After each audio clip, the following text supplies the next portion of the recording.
नमस्ते बच्चों। वंशानुक्रम एवं वातावरण हम पढ़ रहे थे और उसका पार्ट 1 हम पढ़ चुके हैं। आज हम पार्ट 2 पढ़ेंगे। वंशानुक्रम की परिभाषा हम लोगों ने पढ़ ली थी, यानी कि वो गुण जो कि पूर्वजों से प्राप्त होते हैं और माता पिता से प्राप्त होते हैं, वो सभी गुण वंशानुगत गुण कहलाते हैं और उसी को हम वंशानुक्रम कहते हैं। वंशानुक्रम की परिभाषा के बाद हमने पढ़ा कि वंशानुक्रम के वाहक जीन्स होते हैं। ये जीन्स क्रोमोसोम में स्थित होते हैं और ये क्रोमोसोम्स जाइगोट में स्थित होते हैं। फिर हमने जाइगोट की संरचना पढ़ी, कोशिका भित्ति, जीव द्रव्य और केंद्रक। आज हम प्रारंभ करेंगे गर्भाधान से। गर्भाधान ही बच्चों वंशानुक्रम का आधार होता है। इसीलिए वंशानुक्रम को समझने के लिए गर्भाधान की प्रक्रिया को शॉर्ट में समझना बहुत अधिक ज़रूरी है। गर्भाधान की क्रिया की शुरुआत ही स्त्री के अंडाणु और पुरुष के शुक्राणु के मिलने से होती है। इसी अंडाणु में 23 जोड़े XX क्रोमोसोम्स होते हैं। आकार में अंडाणु बहुत ही छोटे और गोल आकृति के होते हैं। जब निषेचन की प्रक्रिया होती है, यानी कि हमने ये पढ़ लिया था कि जब शुक्राणु और अंडाणु का मिलना होता है तब निषेचन की प्रक्रिया होती है।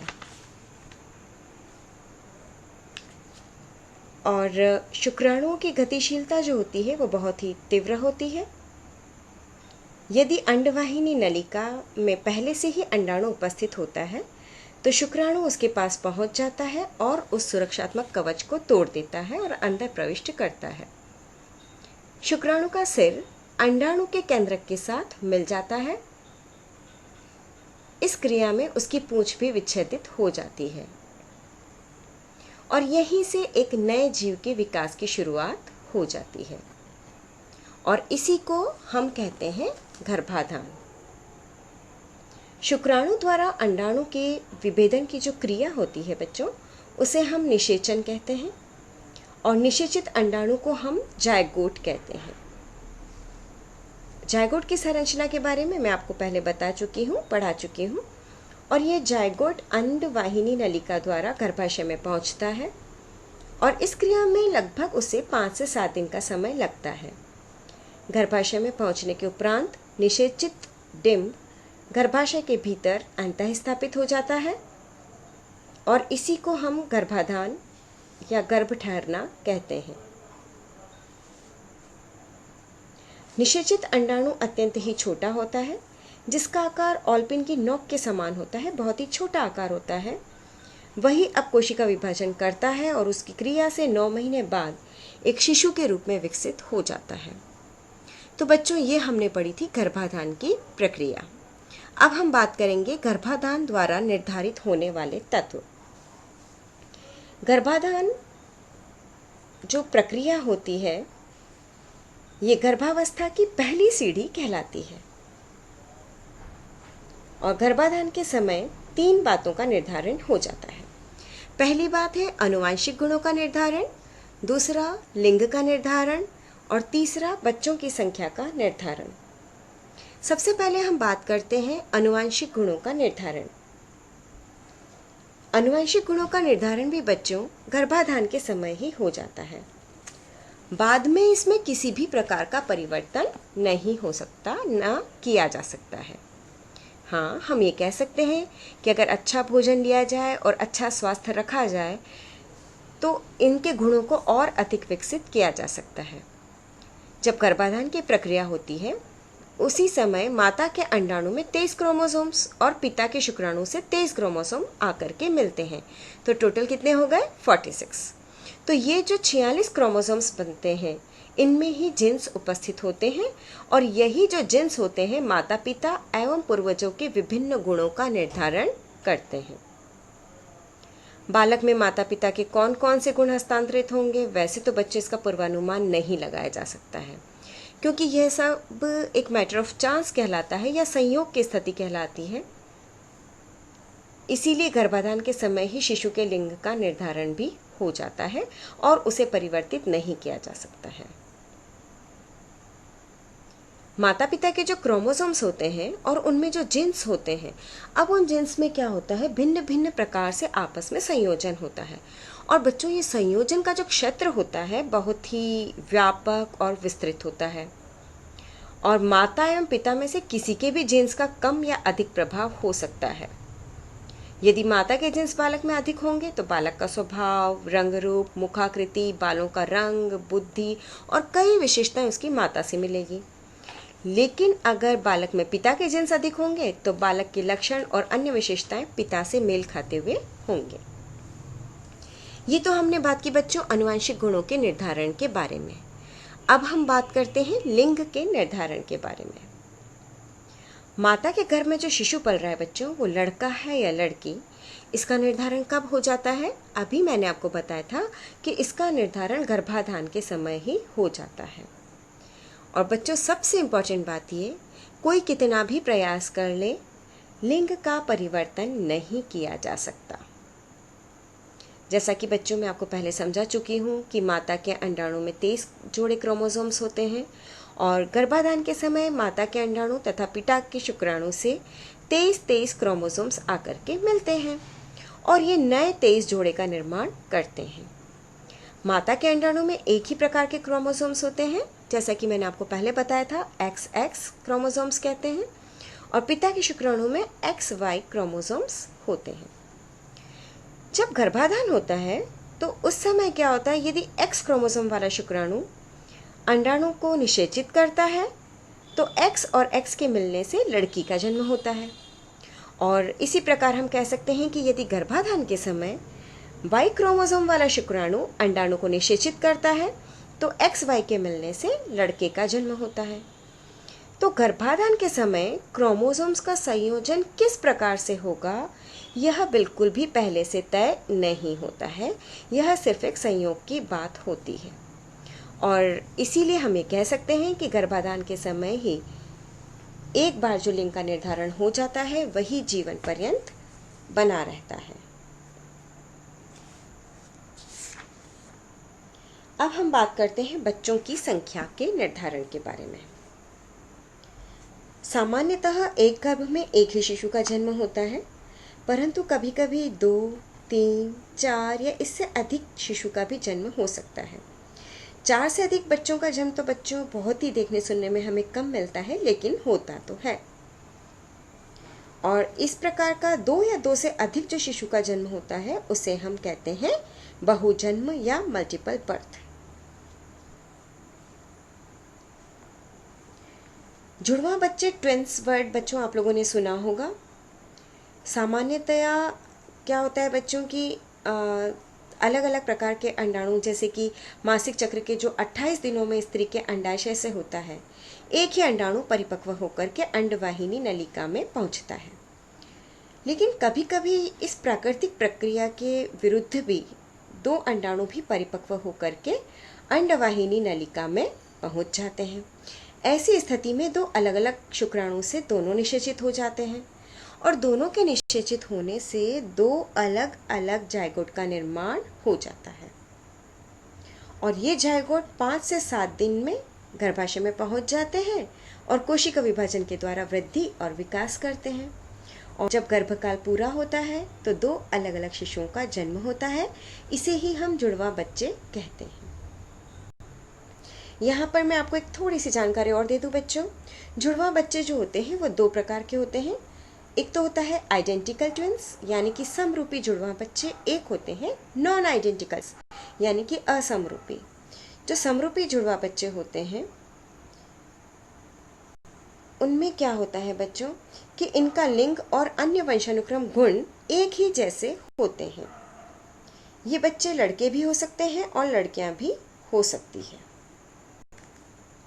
और जो असमरूपी जुड़वा बच्चे होते हैं उनमें 2 अलग अलग तरह के शिशुओं का जन्म होता है, और ये समान लिंग के भी हो सकते हैं और विपरीत लिंग के भी हो सकते हैं।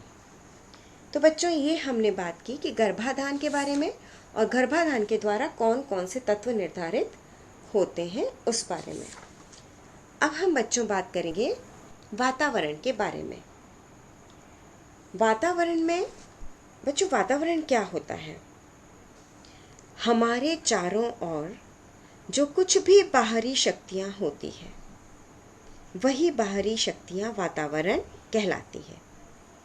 और वातावरण के अंतर्गत बच्चों वो सभी बाहरी शक्तियाँ जो होती है, उनका प्रभाव, परिस्थितियाँ सम्मिलित होती है जो कि बच्चे को प्रभावित करती है, और जो जन्म के बाद से व्यक्ति के शारीरिक, मानसिक, बौद्धिक, नैतिक, चारित्रिक, सामाजिक आदि विकास को प्रत्यक्ष और अप्रत्यक्ष रूप से प्रभावित करती है।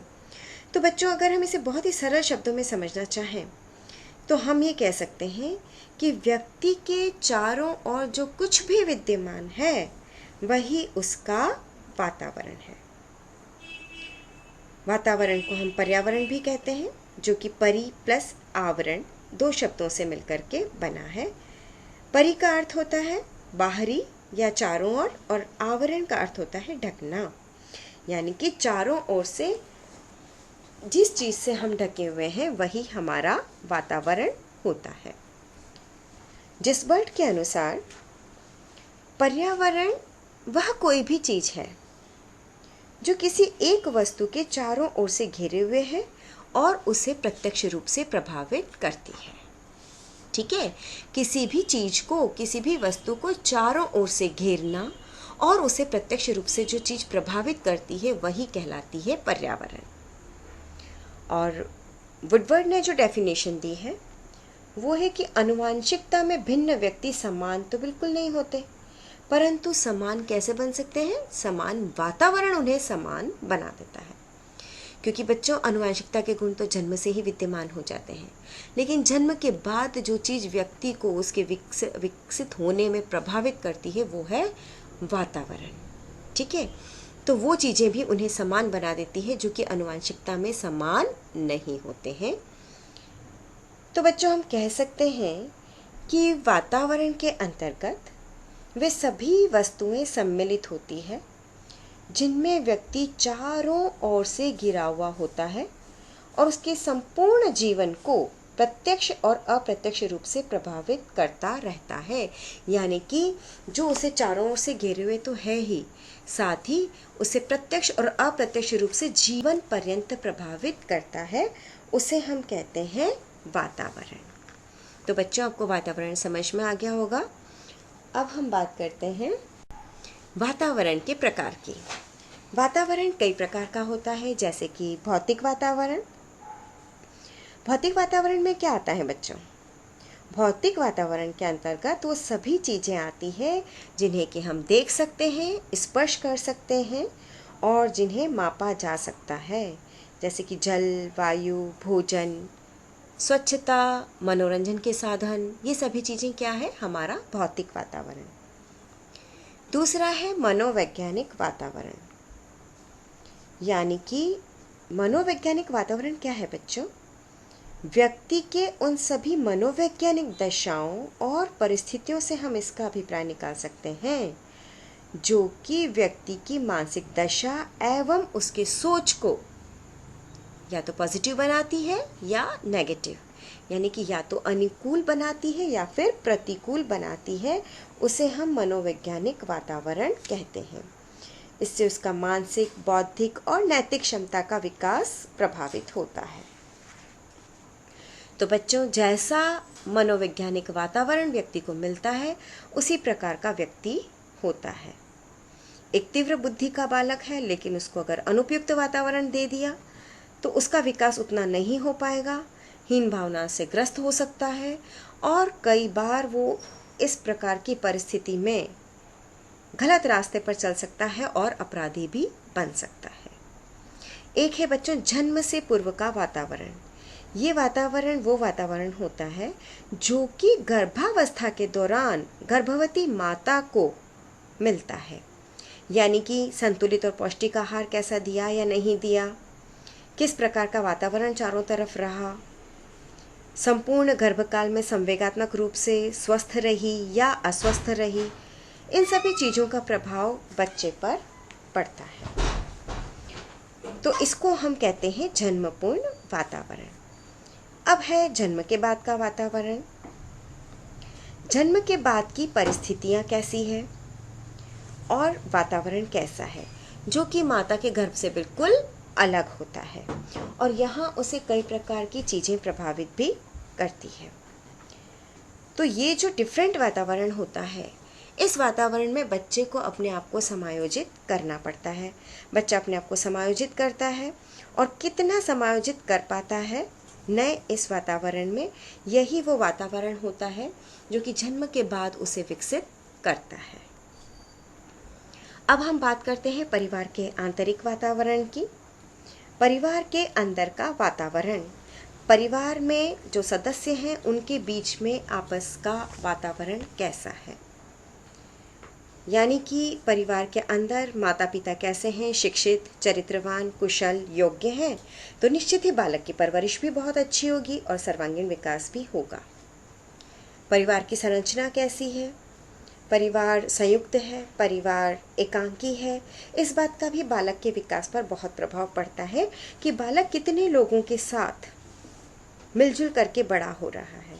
संयुक्त परिवार है तो दया, क्षमा, त्याग, सहानुभूति, सौहार्द, भाईचारा, सेवा भाव, कई सकारात्मक गुणों को सीखता है और अपनाता है।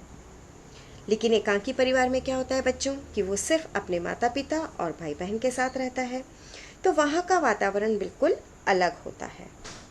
इस वजह से दोनों ही प्रकार की संरचना में बच्चे को अलग अलग वातावरण मिलता है और अलग अलग ढंग से उसका विकास होता है। परिवार की सामाजिक दशा, आर्थिक दशा, समाज में परिवार की स्थिति कैसी है, किस ढंग से वो अपने बच्चों को सामाजिकरण के गुण देते हैं, उनकी आर्थिक दृष्टि से परिवार कैसा है, परिवार बच्चों को अच्छी शिक्षा दीक्षा दे पा रहा है या नहीं, समुचित सुविधा जुटा पा रहा है या नहीं, पौष्टिक भोजन दे पा रहा है अथवा नहीं, ये सारी बातें और कई सारी बातें जो कि समाज एवं आर्थिक दशा से जुड़ी हुई है, बच्चे को प्रभावित करती है। एक और इम्पॉर्टेंट पॉइंट है बच्चों की बालक और अभिभावक का संबंध कैसा है, और अभिभावक का आपस में भी संबंध कैसा है, और सबसे इम्पॉर्टेंट बात यह कि माता पिता का बच्चों के प्रति व्यवहार कैसा है।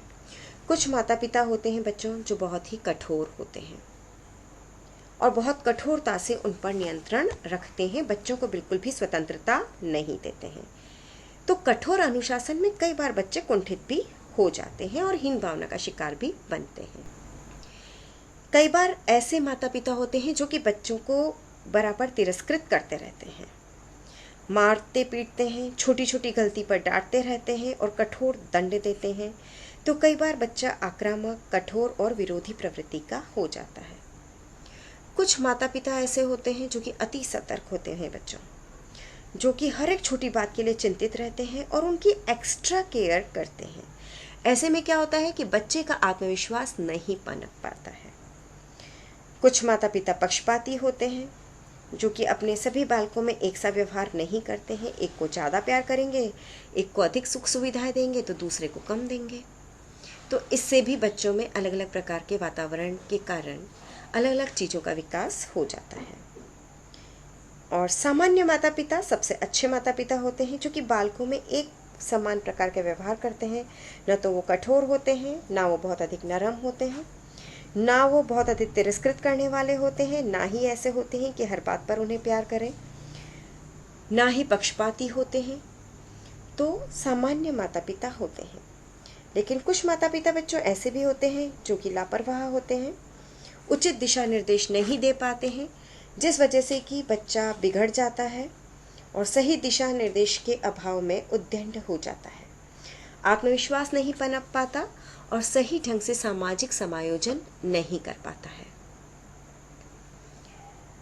परिवार के वातावरण के बाद जो वातावरण बच्चों को प्रभावित करता है वो है विद्यालय का वातावरण। और विद्यालय के वातावरण में शिक्षक और विद्यालय के साथी की बहुत ही महत्वपूर्ण भूमिका होती है। बच्चों का विद्यालय समय पर जाना, सत्य बोलना, कक्षा में अनुशासित रहना, शिक्षकों की बात मानना, चोरी नहीं करना, आज्ञा का पालन करना, ये सभी चीज़ें बच्चों में विद्यालय में रह के और भी अधिक आ जाती है। शिक्षक का आचरण बच्चों कैसा है, बच्चे के साथ व्यवहार कैसा है, इन सब का भी बहुत प्रभाव बच्चों पर पड़ता है। विद्यालय में साथ में पढ़ने वाले बच्चे कैसे हैं, किन के साथ वो खेलता है, किनके साथ अपना समय व्यतीत करता है, क्योंकि उनका जो आचरण, उनका जो व्यवहार होगा वो भी बच्चे को प्रभावित करता है। और बच्चा उन चीज़ों को ज़्यादा जल्दी सीखता है जो कि उसके साथियों के द्वारा किए जाते हैं, बजाय कि जो उसको सिखाए जाते हैं।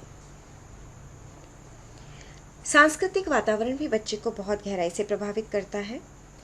किस प्रकार के संस्कार बच्चों को दिए जा रहे हैं, किस प्रकार के सांस्कृतिक वातावरण में बच्चा पल बढ़ रहा है, उसी प्रकार से ही उसके व्यक्तित्व का विकास होता है।